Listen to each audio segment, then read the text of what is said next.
तुम्ही कधी ही घडीची वरणबट्टी ट्राय केली का?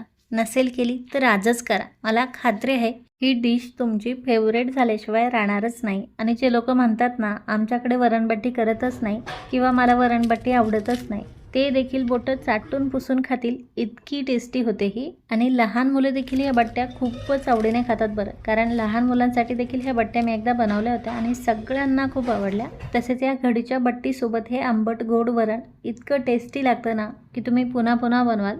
नमस्कार, मी अमृता. कणे कुकिंग विथ अमृतामध्ये तुम्हा सर्वांचं खूप खूप स्वागत. तर लगेच आपण रेसिपी पाहूया. त्या अगोदर एक छोटीशी विनंती आहे, रेसिपी पूर्ण बघा आणि व्हिडिओ जर आवडला तर प्लीज व्हिडिओला लाईक आणि शेअर करा. चॅनलवरती नवीन असाल तर चॅनलला देखील सबस्क्राईब करा. तर लगेच ही इन्स्टंट झटपट तयार होणारी घडीची बट्टी आणि वरण कसं बनवायचं हे आपण पाहूया.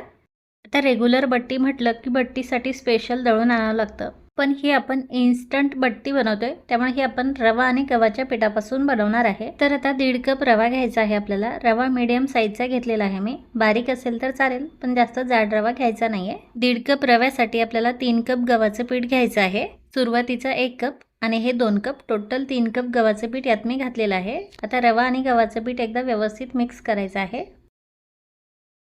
त्यानंतर अर्धा कप तेल आपल्याला कडकडीत गरम करून घ्यायचं आहे आणि ते तेल आपल्याला यामध्ये घालायचं आहे. यामुळे बट्टी छान कुरकुरीत होते. तेलाचं मोहन थोडंसं मिक्स करायचं आहे आणि त्यानंतर आता यामध्ये 2 चमचे पांढरे तीळ घालायचे आहे. 1 चमचा ओवा घालायचा आहे. 1/4 चमचा हळद घालायची आहे.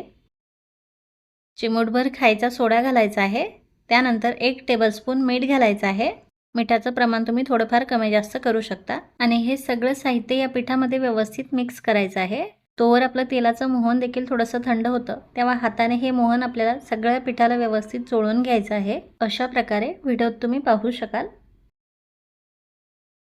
मोहन पिठाला व्यवस्थित चोळून घेतलं की पीठ असं थोडंसं ओलसर होतं आणि या पिठाची अशी मूठ वळते, म्हणजे आपलं मोहन एकदम परफेक्ट आहे.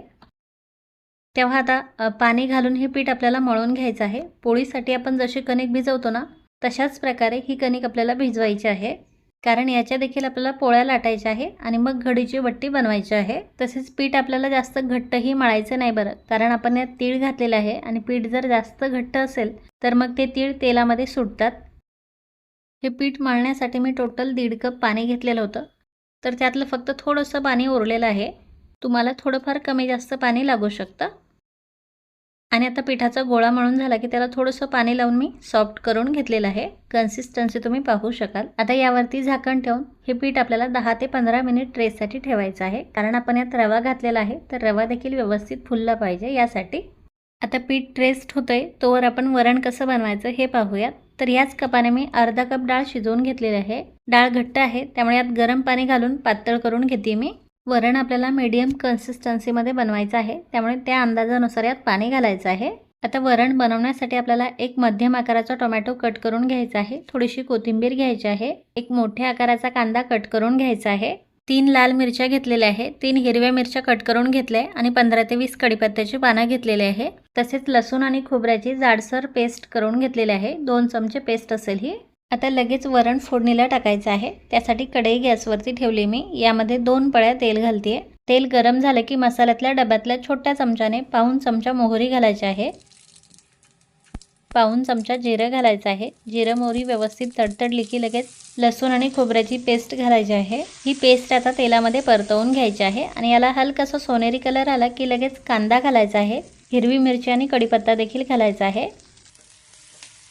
कांदा आता हलकासा सोनेरी कलरचा होईस्तोवर परतवून घ्यायचा आहे. कांद्याला असा हलकासा सोनेरी कलर आला की लगेच यात आपल्याला 1/4 चमचा हळद घालायची आहे. पाऊण चमचा धने पावडर घालायची आहे. 1.5 चमचा अंबारी मसाला घालायचा आहे. तसेच 1.5 चमचाच लाल तिखट घालायचं आहे.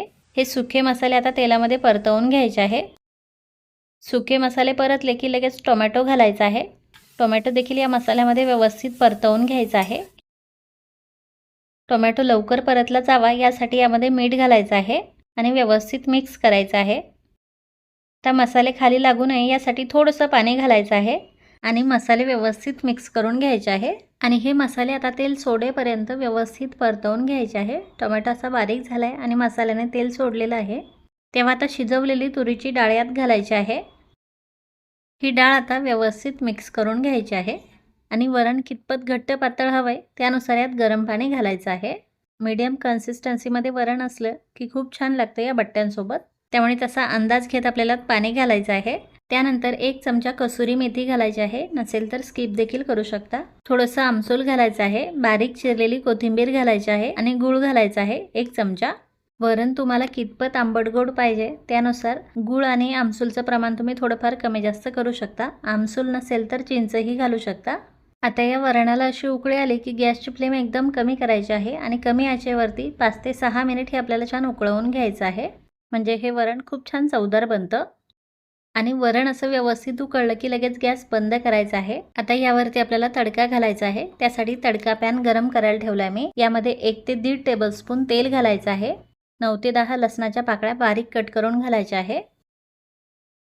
लसणाला हलकासा सोनेरी कलर आला की मग आपल्याला आपण ज्या मिरच्या घेतलेल्या होत्या लाल त्या घालायच्या आहे आणि 5 ते 6 कढीपत्त्याची पानं घालायची आहे. मिरची आता तेलामध्ये व्यवस्थित तळून घ्यायची आहे आणि लगेच गॅस बंद करायचा आहे. हा तडका आता आपल्याला वरणावरती घालायचा आहे. तडका तुम्हाला नसेल घालायचा तर स्किप देखील करू शकता. आता शेवटी आपल्याला थोडीशी बारीक चिरलेली कोथिंबीर घालायची आहे आणि हे वरण आता आपलं पूर्णपणे रेडी आहे. वरण तर झालंय, आता आपण बट्ट्या तयार करून घेऊयात. वरण तयार करून घेईपर्यंत आपलं बट्टीचं पीठ व्यवस्थित रेस्ट झालेलं आहे. आता याला थोडंसं सॉफ्ट करून घ्यायचं आहे आणि त्यानंतर पोळीसाठी आपण जेवढी कणिक घेतो ना तेवढाच उंडा घेऊन आपल्याला याचे एकसारखे गोळे तयार करून घ्यायचे आहे. आता राहिलेल्या कणकेचे देखील मी अशा प्रकारे गोळे तयार करून घेते. आता असे गोळे तयार करून झाले की एक एक गोळा घेऊन आपल्याला याची पोळी लाटून घ्यायची आहे. पोळी लाटताना जास्त जाड पोळ्या लाटायच्या नाही आहे. आपण चपाती जशी बनवतो ना त्याच साईजमध्ये ह्या पोळ्या लाटून घ्यायच्या आहे.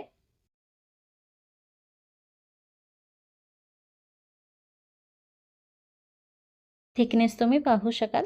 आता सगळ्या उंड्याच्या अशा पोळ्या लाटून घ्यायच्या आहे. सगळ्या पोळ्या लाटून घेतलेल्या आहेत मी. आता 3 पोळ्याचा आपल्याला एक रोल बनवायचा आहे. त्यामुळे एक पोळी पोलपाटावरती ठेवायची आहे. त्याला व्यवस्थित सगळ्या बाजूंनी तेल लावून घ्यायचं आहे. त्यानंतर दुसरी पोळी ठेवायची आहे. तिला देखील वरून व्यवस्थित तेल लावायचं आहे आणि मग तिसरी पोळी ठेवायची आहे. तिसऱ्या पोळीला देखील व्यवस्थित तेल लावायचं आहे. असं तेल लावून झालं की मग आता आपल्याला रोल गुंडाळायचा आहे.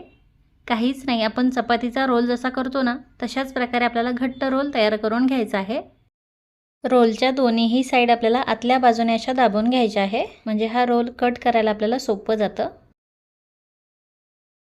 आणि हा आता आपला रोल तयार आहे. हे रोल आपल्याला वाफवून घ्यायचे आहे, त्यामुळे तेल लावलेल्या चाळणीमध्ये हे रोल ठेवायचे आहे. दुसराही रोल तयार करून घेतलाय मी आणि तिसराही. आता हे रोल आपल्याला वाफवून घ्यायचे आहे. त्यासाठी कढईत पाणी गरम करायला ठेवलंय मी आणि त्यावरती ही चाळणी ठेवते. आता यावरती झाकण ठेवायचं आहे आणि 10 ते 12 मिनिट हे रोल आपल्याला वाफवून घ्यायचे आहे.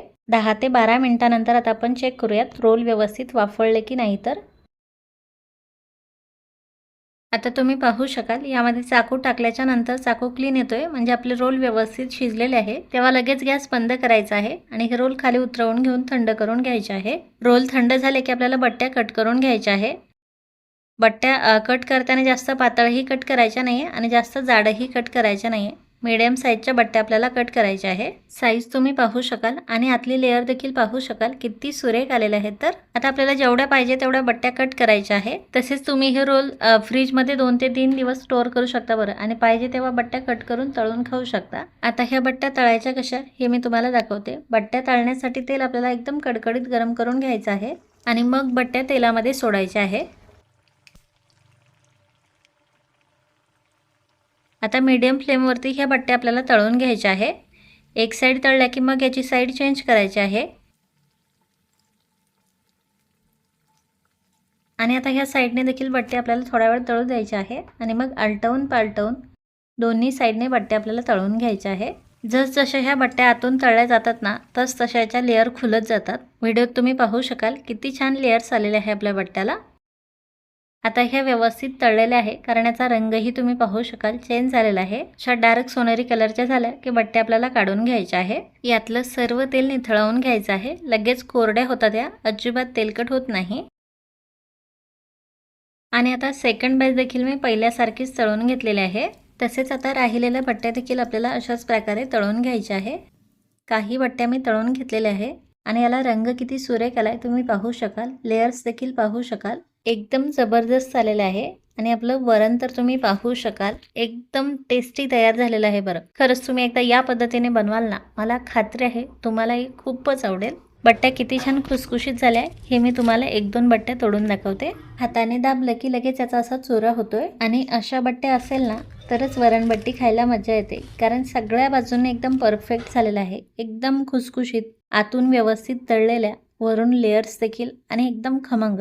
खरंच तुम्ही एकदा या पद्धतीने बनवून बघा, मला खात्री आहे तुम्हाला ह्या खूपच आवडेल आणि त्यानंतर तुम्ही पुन्हा पुन्हा बनवाल. त्यामुळे रेसिपी नक्की ट्राय करा आणि व्हिडिओ जर आवडला असेल तर प्लीज व्हिडिओला लाईक आणि शेअर करा. पुन्हा भेटूयात पुढच्या रेसिपीमध्ये. Bye bye.